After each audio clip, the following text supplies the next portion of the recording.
નમસ્તે મિત્રો, આજે મારે તમને એક ખાસ વાત કરવી છે જે એક સમાજમાં આજે બહુ બહુ એટલે બહુ જ ઘાતકી વસ્તુ બની રહી છે. જે આપણે ફેસબુક, ઇન્સ્ટાગ્રામ, સોશિયલ મીડિયાનો ઉપયોગ કરીએ છીએ એની અંદર કોઈ અજાણી લેડીઝ ઘણા ફોટા મોકલે છે અને વોટ્સએપ કોલ કરે છે તમને. જેમે એની ફ્રેન્ડશિપ કરો એટલે તમારી સાથે વિડીયો કોલ કરવાની વાત કરે છે અને તમને વિડીયો કોલ એ રીતનો કરવાનો કહે છે કે તમે નિર્વસ્ત્ર અમારી સામે આવો અને આપણે ભાઈ વિડીયો કોલમાં એ રીતે વાત કરીએ. પણ હકીકતમાં શું હોય છે કે એ લોકો તમારી ક્લિપ બનાવે છે.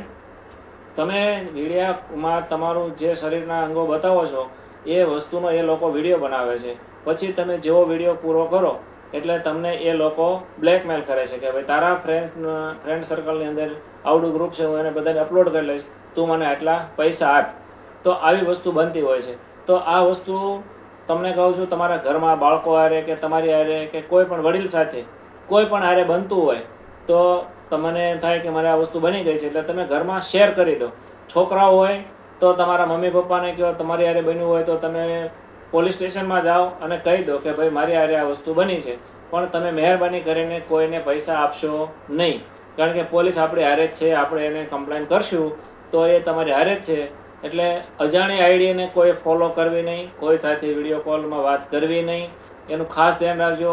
અત્યારે આ આખો ટ્રેન્ડ નીકળ્યો છે, બાળકો પોતાનું ભવિષ્ય બગાડી રહ્યા છે અને આત્મહત્યા કરે ત્યાં સુધીના આત્મહત્યા માણસ કરે ત્યાં સુધી એ લોકો મૂકતા નથી.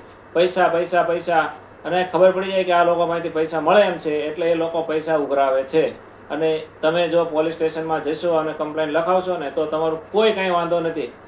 કોઈ લોકો તમારો વિડીયો અપલોડ કરવાના, અને કરે તો એ પોલીસની જવાબદારી છે કે તમારો વિડીયો અપલોડ કર્યો કેમ. પોલીસવાળા તમે એને કમ્પ્લેન કરશો એટલે એ ગમે નથી ગોતીને લાવશે.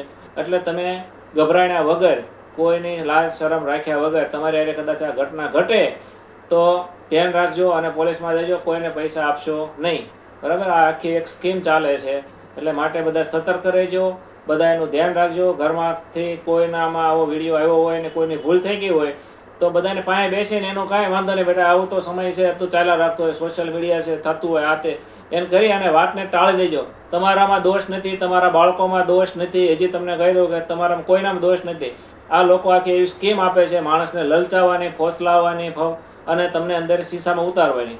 એટલે મહેરબાની કરી અને ઘરમાં કોઈને યારે આવી ઘટના ઘટી હોય તો તમે એને શેર કરજો, બધા બેસી અને એનું સમાધાન કરજો. તમારા બાળકનો વાંક નથી, તમારો પણ વાંક નથી. હજી કહી દઉં છું, કોઈનો વાંક નથી આમાં. આ એક આખી સ્કીમ બનાવવામાં આવે છે. માટે આ વિડીયાને તમે બને એટલો શેર કરજો. સમાજમાં જાગૃતિ આવશે, કોઈ માણસનો જીવ બચી જાય, કોઈનું ઘર ખાલી થતું હોય તો રહી જાય, એના માટેનો એક વિડીયો છે. સારો લાગે તો બધાને શેર કરજો.